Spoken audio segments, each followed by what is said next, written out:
punaise. Allez, on accueille Juan et on bénit le Seigneur pour sa parole ce matin. Bon courage à toi, Juan. Bonjour tout le monde, bienvenue à tous ceux que je n'ai pas vus. Je suis content d'être avec vous ce matin. Bon, comme vous avez pu le voir, j'ai ramené quelque chose. Je crois que vous m'aurez plus souvent le pousser que d'être dessus. Mais bon, les mecs, je le ramène un moment. L'olympisme, le vélo, ça le fait. Que voyez-vous? Que ça soit... Bon, c'est pas le même. Hein. Que ça soit à l'image ou sur la scène. Un vélo, ok. Moi aussi, je vois un vélo. Et si je vais expliquer, bon, ok, quelque chose avec deux roues, quelque chose qui va me servir pour me déplacer, pour me rendre d'un point à un autre, pour aller au travail, si je veux être un peu écolo et que j'ai pas envie de gaspiller l'essence, je vais prendre le vélo. Plein de moyens de se servir du vélo. Peut-être pour entretenir, pour faire du sport. Ce que je ne fais pas avec le vélo. Peut-être que ça se voit, je ne sais pas. Mais j'aimerais vous parler de quelqu'un qui a vu plus qu'un vélo. Qui a vu quelque chose au-delà. C'est-à-dire qu'il n'a pas vu le moyen juste d'entretenir son sport, qui n'a pas vu juste le moyen d'aller au travail, de ne pas utiliser sa voiture, mais qui a vu quelque chose qui pouvait la faire rentrer, comme on dirait nous en tant que chrétiens, dans son appel. C'est-à-dire dans le projet qu'elle avait. C'est le moyen qu'elle a eu pour vivre son projet, pour vivre ses rêves, pour vivre le rêve qu'elle avait depuis enfant. Et je vais vous parler d'une personne ce matin, c'est Pauline Ferrand-Prévot. Pauline Ferrand-Prévot, je ne sais pas si vous la connaissez, moi je vous avoue, avant les Jeux Olympiques, là je ne la connaissais pas. Mais elle s'est démarquée aux Jeux Olympiques. Et avant de vous parler de comment elle s'est démarquée, je vais vous donner son palmarès. Donc, 2012, première apparition aux Jeux Olympiques. Et en VTT, elle a terminé 25e. 2016, elle se requalifie pour les Jeux Olympiques et elle termine 26e à vélo et pour le VTT, elle abandonne. Elle repart en course pour Tokyo en 2020. Et 2020, à cause d'une crevaison, elle finit 10e. Pas une seule fois sur le podium. 3 participations et pas une fois, elle arrive à aller sur le podium. C'était bien le moyen pour elle de le vivre. Mais elle n'a pas réussi. Sauf que, 2024, Jeux Olympiques de Paris, Pauline Ferrand-Prévot participe en VTT et décroche la médaille d'or. 2012, elle commence 2024, presque en fin de carrière, où tu dis, ça y est, c'est fini, je ne vais plus jamais réussir à vivre ce que je rêvais. Elle n'a pas baissé les bras. Elle a continué, elle a persévéré. Et des années plus tard, 2012 à 2024, 12 ans, elle a décroché sa médaille d'or. Et si elle l'a fait, c'est parce que elle a persévéré pour recevoir sa médaille. Et pour la recevoir, elle a dû persévérer pour entretenir sa passion pour le vélo, pour entretenir le feu qu'elle avait en elle pour courir avec son vélo, pour partir. Et surtout, je pense que vraiment ce qui l'a permis de continuer, ce qui l'a permis de ne pas baisser les bras, c'est par amour, par passion pour son sport, par passion parce qu'elle aimait faire cela. Et je pense que vraiment, on a un enseignement à tirer de ça, de sa vie, c'est que la persévérance est une puissance. Et c'est le titre de mon message ce matin, la persévérance, une puissance oubliée. Amen. Parce que je crois que la persévérance est puissante. Oh, je croyais qu'il tombait. Je t'ai pas vu arriver, Laurent.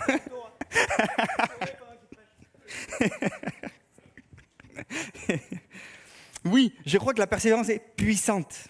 Et on a besoin de suivre ce même schéma avec le Seigneur. On a besoin de persévérer pour recevoir des choses.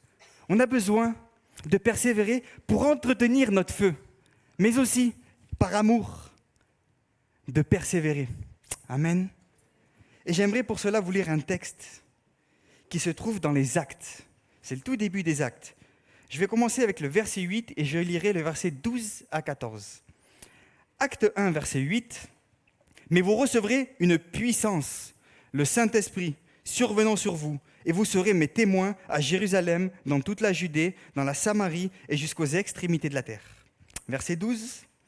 Alors ils retournèrent à Jérusalem, de la montagne appelée les Oliviers, qui est près de Jérusalem, à la distance d'un chemin de sabbat. Quand ils furent arrivés, ils montèrent dans la chambre haute, où ils se tenaient d'ordinaire. C'étaient Pierre, Jean, Jacques, André, Philippe, Thomas, Barthélemy, Matthieu, Jacques, fils d'Alphée, Simon le Zélote et Jude, et fils de Jacques. Tous d'un commun accord persévéraient dans la prière avec les femmes, Marie et mère de Jésus, et avec les frères de Jésus. Amen. Un texte qui me parle de persévérance. Un texte qui me parle de personnes qui, en l'attente d'une promesse, vont persévérer. Et j'aimerais avec vous voir une première chose de ce texte, c'est le verset 8, c'est que Jésus donne une promesse. Mais vous recevrez une puissance, le Saint-Esprit survenant sur vous, et vous serez mes témoins à Jérusalem, dans toute la Judée, dans la Samarie et jusqu'aux extrémités de la terre. Une puissance. Pour donner un peu de contexte, pour comprendre où on est à ce moment-là, on est juste avant la Pentecôte. Je vais vous expliquer un peu plus tard ce qu'est la Pentecôte.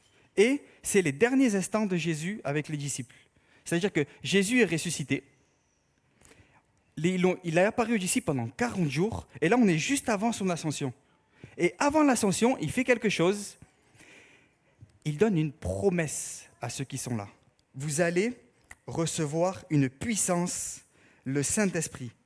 C'est la promesse de Jésus. La promesse qu'ils vont recevoir une puissance, une dunamis, qui d'ailleurs, en français, a donné le mot dynamite. Je vous le laisse pour plus tard, vous allez comprendre pourquoi ça a son importance, le mot dynamite. C'est la promesse. En fait, ils vont être remplis du feu du Saint-Esprit. Le Saint-Esprit va descendre sur eux, ils vont être embrasés, remplis d'un feu. C'est la promesse qu'ils vont recevoir. Et en lisant le texte, en méditant, je me suis posé une question, moi. Je me dis, mais Seigneur, est-ce que tu étais obligé de me promettre cela? Est-ce que c'est par obligation que tu me promets des choses? Est-ce que tu as été contraint à le faire? J'aimerais te dire que non. Ce n'est pas une obligation. C'est-à-dire que Dieu n'est pas obligé de nous faire grâce. Dieu n'était pas obligé de faire des promesses. Mais s'il le fait, c'est parce qu'il a choisi de le faire. Il a choisi de nous aimer.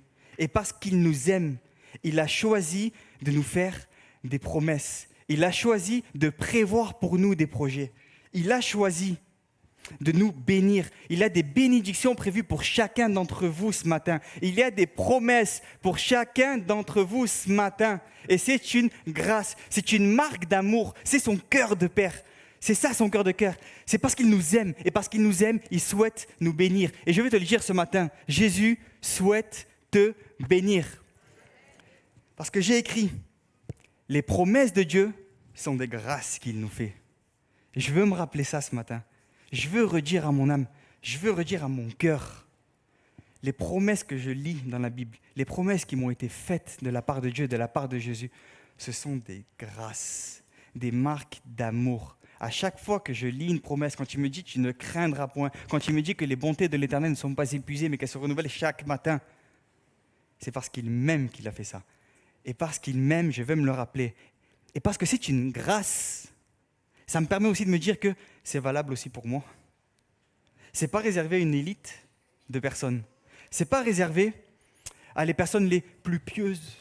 Ce n'est pas réservé aux meilleures personnes. C'est accessible pour nous tous.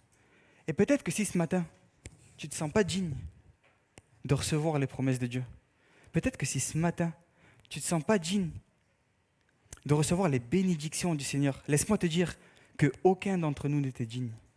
S'il s'est donné à la croix et s'il est mort pour nous, c'est parce que nous n'étions pas dignes. Mais il nous a rendus dignes par son sang. Nous sommes purifiés. Il nous pardonne nos péchés et ses promesses deviennent accessibles. Alors crois ce matin, crois-le, serre-le dans ton cœur, que tu peux vivre les promesses de Dieu, que tu peux vivre le feu du Saint-Esprit. Oui, tu peux le faire. Vraiment, je veux t'encourager à ça. Ce matin, cette promesse-là qu'il a donnée, la puissance du Saint-Esprit, tu peux la vivre si tu ne l'as pas vue. Cette promesse, c'est qu'ils vont être baptisés du Saint-Esprit. Je m'explique. Il va leur donner le don du Saint-Esprit. Ils vont recevoir le don du Saint-Esprit. C'est-à-dire que le Saint-Esprit va descendre sur eux. Ils vont être embrasés, enflammés. Ils vont expérimenter ce qu'on appelle le parler en langue. C'est ça, le baptême du Saint-Esprit. Et si tu ne l'as pas reçu, si ça fait longtemps que tu pries pour ça, continue de le faire parce que la promesse, elle est pour toi aussi. Amen. Mais, je remarque quelque chose dans le texte. Il fait la promesse et il s'en va. Il fait la promesse et il s'en va. C'est comme si je te disais, bon ben, je vais t'aider. Je m'en vais. Pourquoi faire ça? Quand je le relis, je me dis, mais pourquoi faire ça? Pourquoi partir pour envoyer la promesse plus tard? Il y a un temps avant qu'ils vivent la promesse et ils ne restent pas avec eux. Et au-delà de la symbolique du jour de la Pentecôte, je pense vraiment qu'il y a un autre enseignement à tirer pour nous, c'est qu'ils ont besoin de comprendre l'importance de la persévérance. Parce qu'il faut parfois persévérer pour recevoir nos promesses. Ils devaient comprendre qu'ils devaient persévérer pour la recevoir. On lit dans Acte 1, verset 14. « Tous d'un commun accord, persévéraient dans la prière, avec les femmes et Marie, mère de Jésus, et avec les frères de Jésus. » L'idée qui ressort de ce texte, c'est qu'ils reçoivent la promesse, ils reçoivent le fait qu'ils vont recevoir le don du Saint-Esprit, la puissance, la dunamis, et bien qu'ils ne l'aient pas reçu, ils savent, ils ont compris qu'ils doivent persévérer jusqu'à temps qu'ils n'ont pas reçu cette promesse. Et ils font quelque chose, ils restent ensemble, dans l'unité, d'un commun accord. Ils montent dans la chambre haute. La chambre haute, si vous voulez, c'est une pièce qui était à l'étage d'une maison où vous avez l'habitude de se retrouver pour prier. Et donc, ils vont retourner à cet endroit-là, ils vont se mettre à prier, ils vont rester là pendant environ 10 jours, jusqu'à ce que la promesse arrive. Et elle va arriver. Mais ça m'enseigne quelque chose. C'est que parfois, la promesse, elle est devant moi. C'est-à-dire que la bénédiction de Dieu, le projet de Dieu pour ma vie, peut-être pour quelqu'un ici, ton appel, ce à quoi tu es appelé, tu sais à quoi tu es appelé, tu sais pourquoi tu es appelé. Tu l'as reçu sur ton cœur, mais ce qui t'en sépare aujourd'hui, c'est la persévérance. Parfois, ce qui nous sépare de juste vivre la promesse, la distance, elle n'est pas si lointaine. Le seul truc qu'il y a entre le présent et vivre la bénédiction de Dieu, celle que tu attendais, c'est la persévérance. J'ai écrit de cette façon. Certaines promesses ne sont accessibles qu'en persévérant. Amen. Je veux t'encourager ce matin à ne pas baisser les bras, à ne pas te décourager, mais à croire que celui qui a dit la promesse, que celui qui l'a annoncé est capable de l'accomplir. Ce qu'il dit, son bras l'accomplit. Quand il dit la chose arrive, il ordonne, elle existe. Amen. Et parfois, le moyen de la faire exister, c'est ta persévérance. Amen. J'aimerais vous raconter le témoignage de mon baptême du Saint-Esprit. Alors, c'est mon témoignage, ça veut dire que c'est mon expérience personnelle. Ça ne veut pas dire que c'est tout le temps comme ça, mais je trouve intéressant aussi de vous le partager, j'en profite. J'ai donné ma vie au Seigneur en 2019, il y a 5 ans. Et j'avais déjà pris connaissance donc, du baptême, du Saint-Esprit, de la puissance du Saint-Esprit, que je pouvais recevoir ça seulement. Je ne l'ai pas reçu. J'ai continué à prier pour ça et je ne l'ai pas vécu. 2020, je passe par les eaux du baptême. Amen, merci Seigneur, je donne ma vie au Seigneur pleinement, je m'engage, je le proclame. Mais la promesse de la dunamis, de la dynamite, toujours pas. 2021, j'arrive à l'église de la Valette. Toujours pas. 2022, on a une réunion de prière et avant on faisait ça, on avait des cellules de prière dans l'église. Christophe prie pour moi à ce moment-là et ça vient pas. J'ai dit mais c'est pas possible. Pourquoi je le vis pas?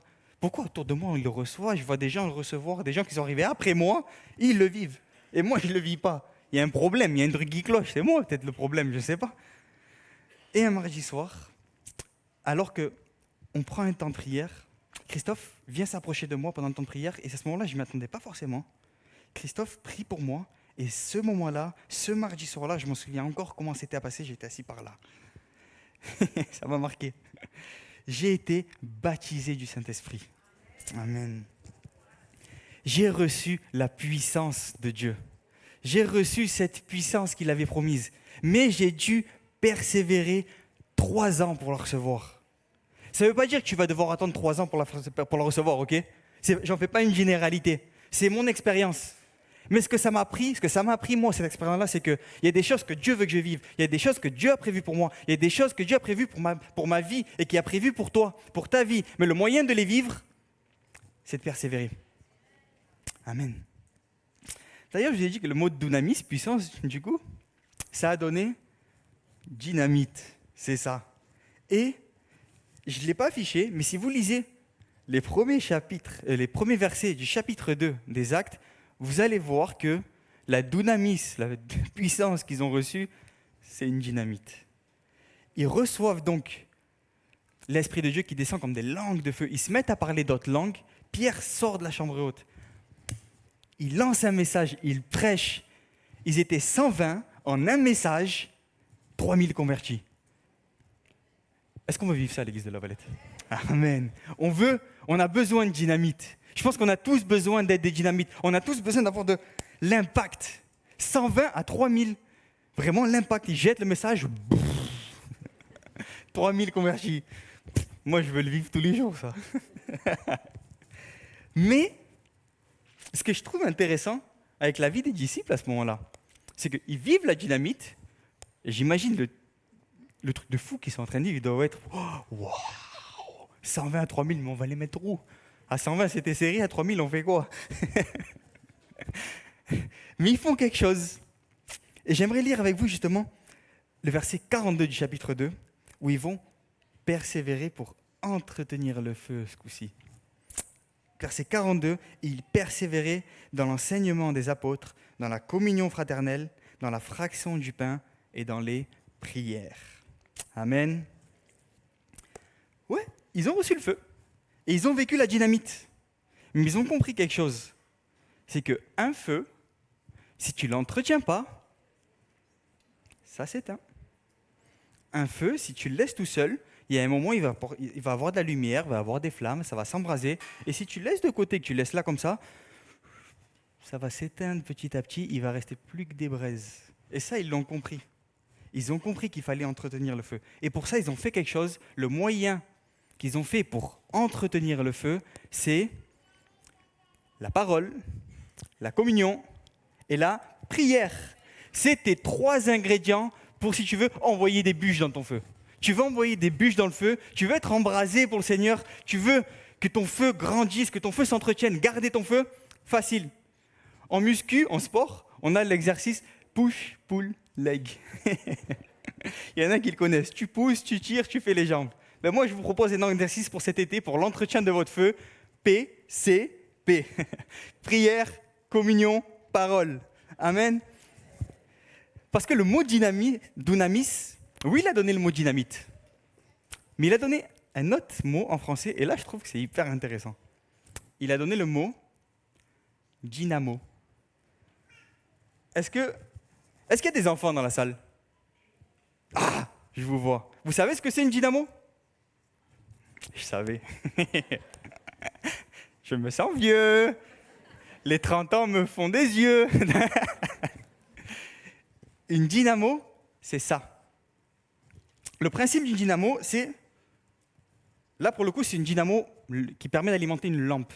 Et en fait, cette lampe-là, là, vous le voyez s'allumer, mais à bout d'un moment, elle va se décharger. Et le seul moyen que j'ai pour la recharger, c'est de la faire tourner. Merci Seigneur pour les piles. Oui, on a besoin de la faire tourner. Et en fait, dans notre vie, on est tous OK pour vivre la dynamite. C'est-à-dire, on est tous prêts. Ouais, Seigneur, embrase-moi. Seigneur, fais descendre ton feu sur moi. Seigneur, je veux être embrasé. Je veux avoir l'impact d'une dynamite. Je veux que quand je témoigne, que quand je prêche, que je sois dans mon service, bam, il y a de l'impact. On veut tous le faire. Mais on a des fois un peu moins envie d'être une dynamo. Et pourtant, ça a de l'impact, la dynamo. La puissance, c'est une puissance, la dynamo. Elle permet d'entretenir ton feu. Et je veux t'encourager ce matin à entretenir ton feu. Je sais qu'on est pendant l'été, je sais que c'est un temps de repos, je sais que c'est un moment où on a envie de se reposer. Et oui, il faut se reposer, c'est nécessaire. Mais je veux t'encourager à ne pas négliger ton feu, c'est-à-dire à faire tourner la dynamo. Comment ? Je lis la Bible, je prie et je viens à l'église. Et là, comme ça, tu vas faire tourner ta dynamo et tu vas pouvoir alimenter ton feu, faire grandir ton feu. Tu vas pouvoir porter de la lumière, porter du feu, avoir de l'impact, avoir de la puissance. D'ailleurs, on le remarque. Moi, en tout cas, moi, pour ma vie perso, je le remarque. Quand j'ai moins envie de lire la Bible, ou quand j'ai moins envie de prier, que je prends moins de temps, mon feu il diminue un peu. J'ai moins envie. L'envie, elle descend. C'est comme si j'ai moins envie. Et je sais que c'est dur de persévérer. Mais quand je prends la peine de le faire, quand je prends la peine de chaque matin lire ma Bible, de prier Dieu, de prendre le temps de m'approcher du Seigneur, je sens que ça porte du fruit, que mon envie grandit, mon feu grandit, et je sens que ça alimente mon feu. Et c'est ce que faisaient les disciples. Ils ont alimenté leur feu, et c'est ce que je veux vous encourager à faire ce matin. Lire, prier, et être dans la communion, venir à l'église. J'ai écrit de cette façon. Le feu du Saint-Esprit, c'est une grâce de Dieu. En revanche, l'entretenir, c'est ma responsabilité. Dieu ne fera pas tout à ma place. Dieu est bon, Dieu est amour, mais j'ai ma responsabilité. Et si je veux garder le feu qui est en moi, c'est à moi de l'entretenir. Il ne le fera pas à ma place. Il ne va pas venir prier à ma place. Il ne va pas venir lire à la Bible à ma place. Ce n'est pas lui qui va venir à l'église pour moi. Il est là, il est avec moi, mais c'est à moi de venir. C'est à moi de persévérer. C'est à moi de ne pas baisser les bras. Et je veux t'encourager ce matin. La persévérance paye. La persévérance porte du fruit. La persévérance a de l'impact. La persévérance est une puissance. Elle va te permettre de décrocher des promesses. Et je t'encourage à lire, prier, à venir à l'église, à continuer d'entretenir ton feu, parce que ça va te permettre de vivre les bénédictions que Dieu a prévues pour toi. Amen. Mais, ok, on a vu, c'est-à-dire que la persévérance pour vivre mes promesses, pour entretenir mon feu, ça paraît égocentrique, mais c'est biblique. C'est-à-dire que c'est nos promesses de Dieu, la Bible dit, et c'est bon de le faire. On doit le faire. Mais j'aimerais vous emmener au niveau 3 de la persévérance. On veut level up. On veut passer au-dessus. Et c'est ce que vont faire les disciples. Ils vont passer au-dessus. Ils vont persévérer par amour. Amen. Ça, c'est le level max de la persévérance. Ça, c'est ce qui va te permettre de tenir dans le temps, par amour. Le texte dit, acte 1, verset 1, « Le jour de la Pentecôte, ils étaient tous ensemble dans le même lieu. » Je vous l'ai dit, ils sont dans la chambre haute. Ils sont 120. Je ne sais pas si elle est grande, la chambre haute. Mais quand même, 120 au-dessus d'une maison, sans clim, dans l'an 20, 30, je ne sais pas, par là, ouais, en 40. Prends le bus en plein été, ça te donnera une idée de ce que ça donne. Et ils sont là, 120 dans la chambre haute, pendant 10 jours pleins. 10 jours. Je reste 3 jours enfermé dans la maison, c'est compliqué. 10 jours. Je pense que si tu le fais, c'est par amour. Je pense que vraiment, s'ils ont réussi à faire ça, à tenir dans le temps et à tenir plus loin, parce qu'on le voit, après l'avoir reçu, ils continuent de le faire. Et si je prends l'exemple des apôtres, ils l'ont fait jusqu'à leur mort.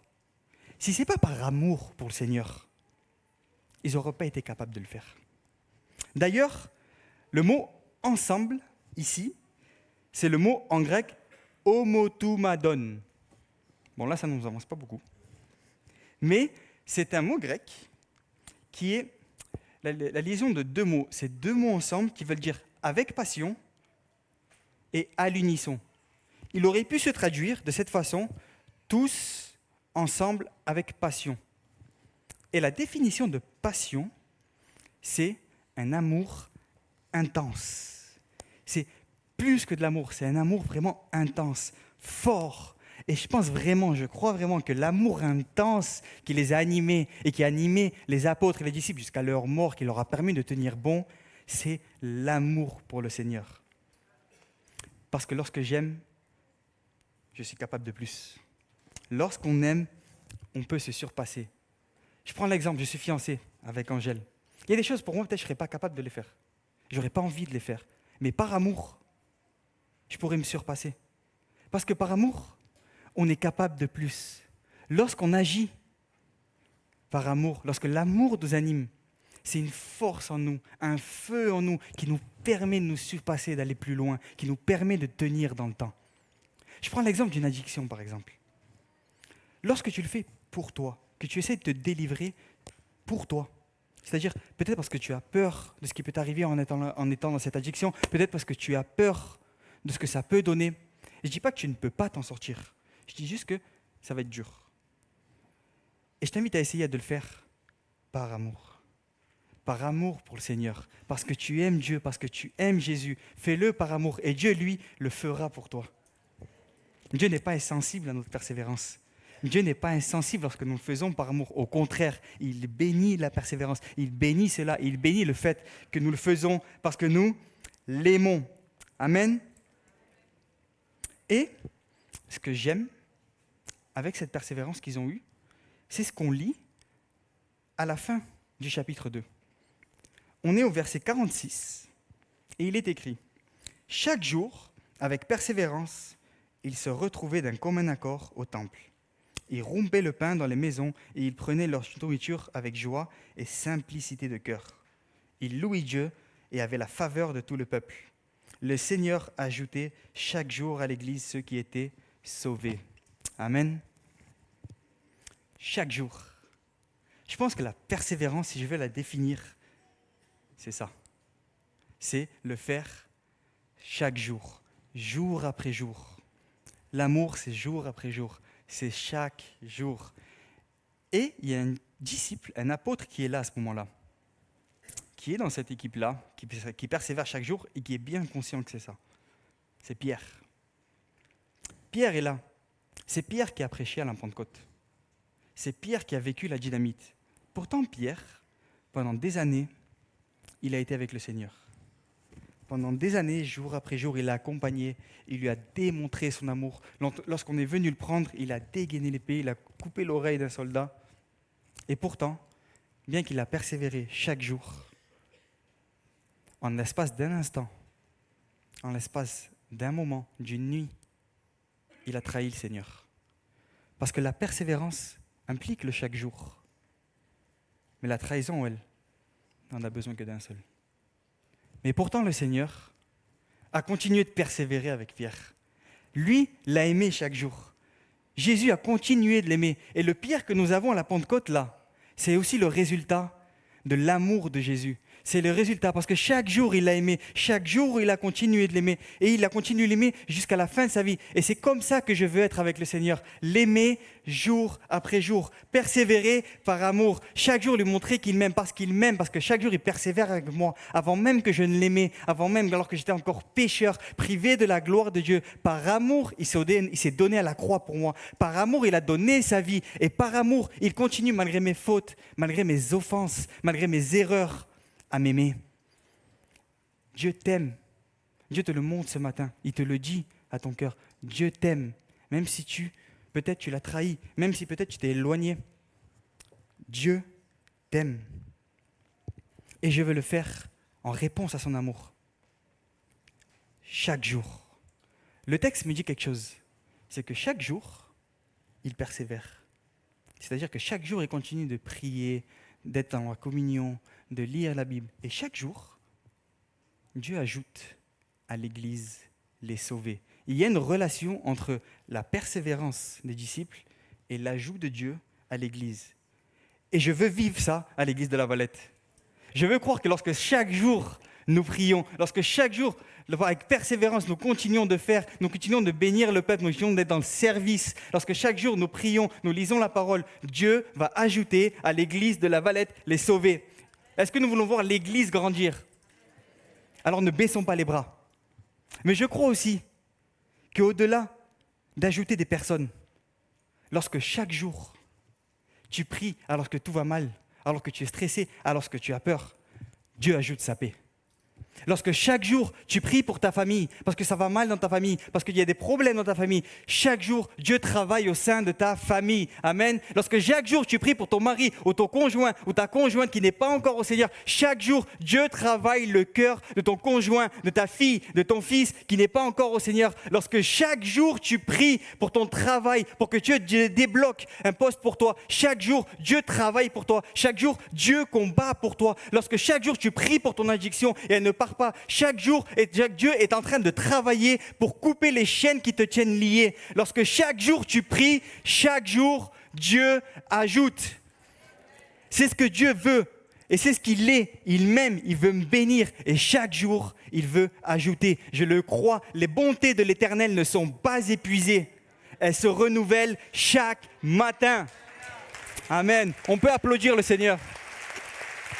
Amen. Chaque matin, chaque jour, viens chercher ta bénédiction. Chaque jour, viens la chercher.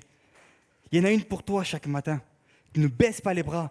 Si tu sens que ton feu baisse, si tu sens que la promesse est loin, que ta bénédiction est lointaine, ne baisse pas les bras. Elle est pour toi. Tu vas la vivre.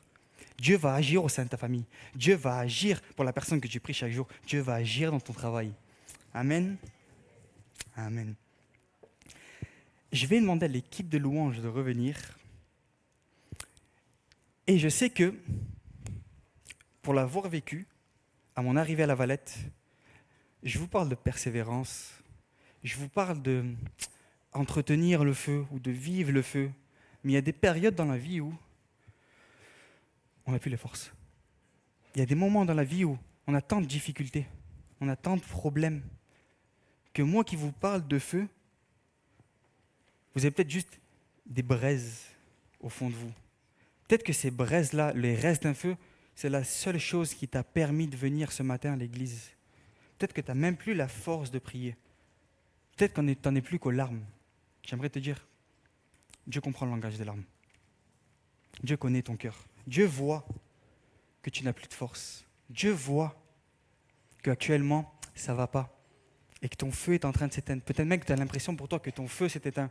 Et tu es venu avec un dernier espoir ce matin pour te dire, peut-être que ce matin, le Seigneur va faire quelque chose pour ma vie. Peut-être que ce matin, le Seigneur va souffler sur ma vie. Peut-être que ce matin, le Seigneur va se rappeler de moi. Il a promis des choses pour moi. Il a promis qu'il allait être avec moi jusqu'à la fin. Il a promis qu'il allait m'aimer. J'aimerais te rappeler une promesse ce matin. Celle-là, je veux vraiment que tu la saisisses. Toi qui es fatigué. Toi qui n'as plus le feu, mais qui n'a plus qu'un reste de feu. Quelques braises. Matthieu 12, verset 20. C'est Jésus qui dit. Il ne brisera point le roseau cassé, et il n'éteindra pas le lumignon qui fume. Amen. Dieu te dit ce matin, il n'éteint pas le lumignon qui fume. Le lumignon, avant c'était ce qui aujourd'hui fait les bougies, vous savez, ce qu'on allume, la mèche.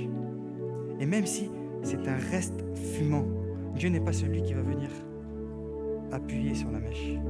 Il ne vient pas éteindre la possibilité d'un feu qui reprenne. Et ce matin, si tu es venu avec ça, si tu es venu comme ça, ou peut-être que tu as connu l'embrasement, ou peut-être qu'il y a une période de ta vie où tu étais dans le feu, ce matin, c'est l'occasion de être à nouveau rempli du feu du Saint-Esprit, à nouveau rempli d'une passion pour le Seigneur. Je crois vraiment que aujourd'hui, ce matin, Dieu a une volonté pour nous. On est sur une série de l'Olympisme, on est pendant l'été, et Dieu veut que pour la rentrée, nous soyons embrasés pour le Seigneur. Et c'est possible pour chacun d'entre nous. Chacun d'entre nous, fatigué, chargé, peut-être découragé, a le moyen ce matin de repartir rempli du Saint-Esprit. Et si tu n'as pas vécu cette promesse, la dynamis, la puissance du Saint-Esprit, tu peux encore le vivre ce matin. Ce n'est pas une promesse réservée à la période de l'Église primitive. Ce n'est pas une promesse réservée aux élites de l'Église. C'est une promesse pour chacun d'entre nous. On peut tous le vivre. Je vais vous inviter à simplement courber vos fronts. On va prendre un temps de prière. Si ce matin tu es fatigué, Et je pense qu'il y a vraiment des personnes ce matin qui sont venues avec les restes d'un feu.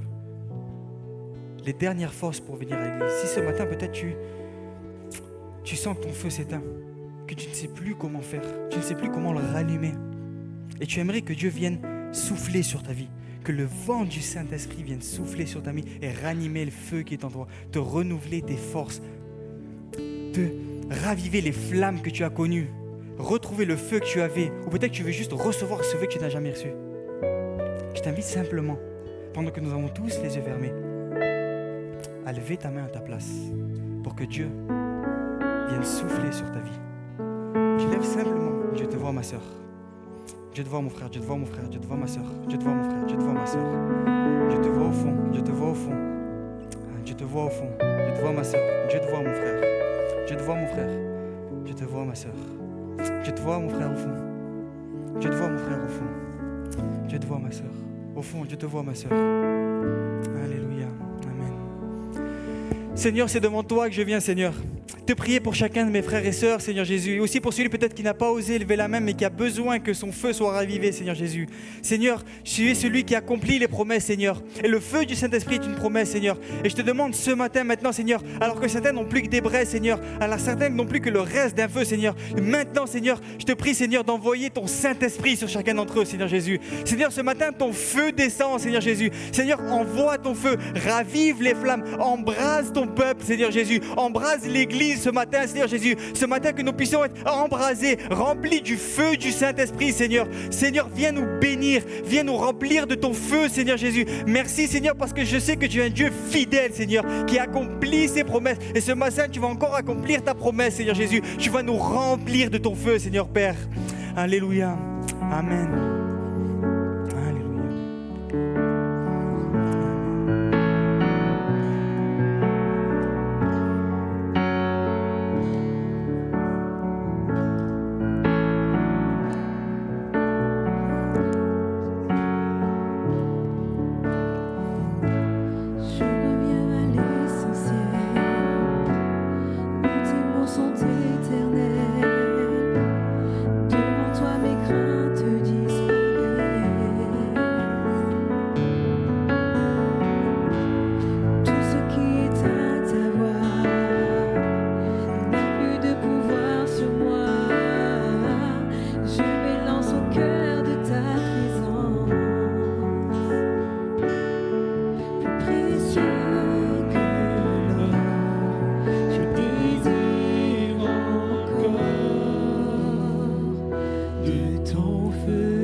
Seigneur.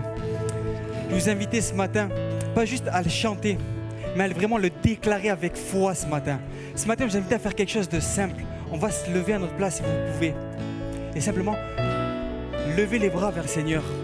Peu importe si nous sommes fatigués, peu importe si c'est les dernières forces qu'il te reste ce matin, peut-être c'est les dernières forces qu'il te reste pour lever les bras ce matin, mais ce matin on veut croire et déclarer avec foi, déclarer de tout notre cœur, de tout notre amour, de toute notre passion que un mot de Dieu et notre flamme peut se raviver, que Dieu ce matin va souffler sur nous, il va souffler sur nos vies, il va surfer sur les braises qui restent en nous, et ce matin nous allons repartir embrasés, remplis du feu du Saint-Esprit. Laissons toute la place au Saint-Esprit ce matin. Seigneur, viens souffler ce matin.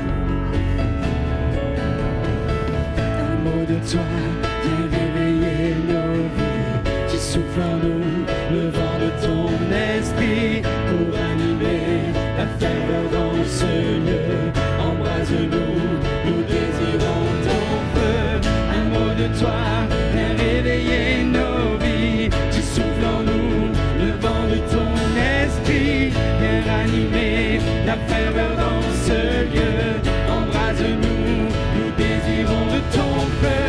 Un mot de toi vient réveiller nos vies. Tu souffles en nous le vent de ton esprit pour animer la ferveur dans ce lieu. Embrase-nous, nous désirons de ton feu. Tu ravives en moi la passion pour ton feu. Viens et remplis-moi, je veux plus de ton feu. Tu ravives en moi la passion pour ton feu. Viens et remplis un mot de toi, un mot de toi, un mot de toi, viens réveiller nos vies. Tu souffles en nous le vent de ton esprit pour animer la ferveur dans ce lieu. Embrase-nous, nous désirons ton feu. Un mot de toi, viens réveiller nos vies. Tu souffles en nous le vent de ton esprit pour animer la ferveur dans ce lieu. On déclare encore une fois. Un mot de toi, Seigneur. Un mot de toi, viens réveiller nos vies. Tu souffles en nous le vent de ton esprit pour animer la ferveur dans ce lieu. Embrase-nous, nous désirons ton feu. Tu ranimes en moi la passion pour ton feu. Viens et remplis-moi, je veux plus de ton feu. Tu ravives en moi la passion pour ton feu. Viens et remplis-moi, je veux plus de ton feu. Alléluia. Tu ravives en moi la passion pour ton feu. Alléluia. Dieu est remplis-moi, je veux plus de ton feu. Nous croyons que Dieu a soufflé ce matin. Amen. Nous croyons que Dieu souffle sur les braises ce matin. On veut vraiment vous souhaiter un bon dimanche, un bon temps de repos, les amis. Et suite à ce message, alors que nous allons nous sortir, nous saluer dans la salle d'accueil, j'aimerais tellement pouvoir vous saluer, mais attendez un petit instant parce qu'on aimerait aussi pouvoir donner la possibilité à des personnes qui ont envie, qu'on prie pour eux, de pouvoir ranimer cette flamme. Eh bien, pendant qu'on se salue, pendant qu'on quitte dans ce lieu, eh bien, je vous inviterai à venir devant ceux qui le souhaitent pour qu'on prie pour vous. Et on croit que Dieu va aussi animer de son feu. On veut vous remercier aussi de vos dons et on veut rappeler que les troncs sont en arrière si vous voulez contribuer à l'œuvre de Dieu. Donc, on se souhaite encore un bon dimanche et on veut encore acclamer notre roi ce matin. Bonne journée à toutes et à tous. Soyez bénis. Amen. Tu ravives en moi, Seigneur, la passion de ton feu. Ton feu. Soyez bénis. Approchez-vous ceux qui veulent la bénédiction. Si on va prier pour vous. La passion de ton feu.